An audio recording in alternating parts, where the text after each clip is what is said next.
गर्मियों की तपती दोपहरी थी। जंगल सूख चुका था, पेड़ पौधे मुरझा गए थे और सभी जानवर पानी की एक बूंद के लिए तरस रहे थे।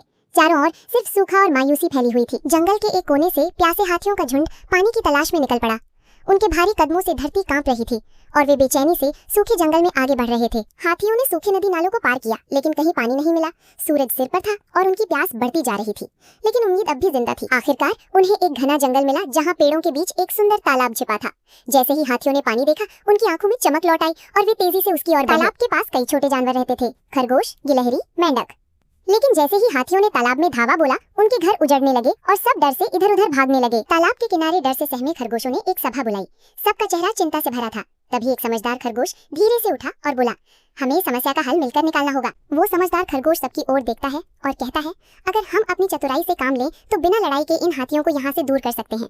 अगली रात जब पूरा जंगल चांदनी में नहा रहा था, वो चतुर खरगोश अपने मिशन पर निकला।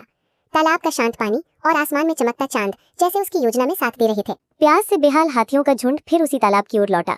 रात के सन्नाटे में उनकी चाल धीमी लेकिन भारी थी और तालाब तक पहुंचते ही सब ठहरे गए। जैसे ही हाथी तालाब के पास पहुंचे, चांद की रोशनी में एक नन्हा खरगोश सामने आया। छोटा जरूर था, पर उसकी आंखों में आत्मविश्वास और हिम्मत की चमक साफ दिख रही थी। खरगोश ने हाथियों की ओर देखकर गंभीर स्वर में कहा, ये तालाब चांद देवता का पवित्र स्थान है। अगर आपने इसे बार बार रौंदा तो उनका क्रोध आप सभी पर टूट पड़ेगा। हाथियों ने एक दूसरे की ओर देखा, कुछ समझ नहीं पाए। उनकी आंखों में संशय था। क्या वाकई ये कोई ईश्वरीय स्थल है या कोई चाल? खरगोश ने चुपचाप तालाब की ओर इशारा किया। पानी में चांद का प्रतिबिंब लहराने लगा। जैसे वो क्रोधित हो, लहरें तेज होने लगी और रोशनी चटकने लगी। ये दृश्य देखकर हाथियों के होश उड़ गए। उन्होंने सोचा, चांद देवता सच में नाराज हो गए हैं। वे पीछे हटने लगे, कुछ तो कांप भी रहे थे।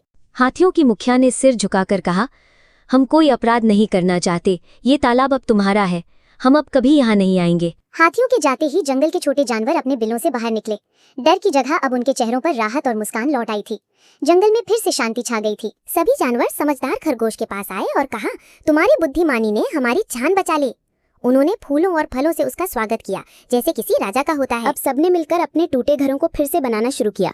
कोई पत्ते जोड़ रहा था तो कोई लकड़ी। सभी मिलकर मेहनत कर रहे थे, एक परिवार की तरह। अगली सुबह सूरज की किरणें तालाब पर चमक रही थी। पानी शांत था, पक्षी गा रहे थे और पूरा जंगल उम्मीद से भरा हुआ लग रहा था, जैसे एक नई शुरुआत हुई हो। धन्यवाद प्यारे दोस्तों।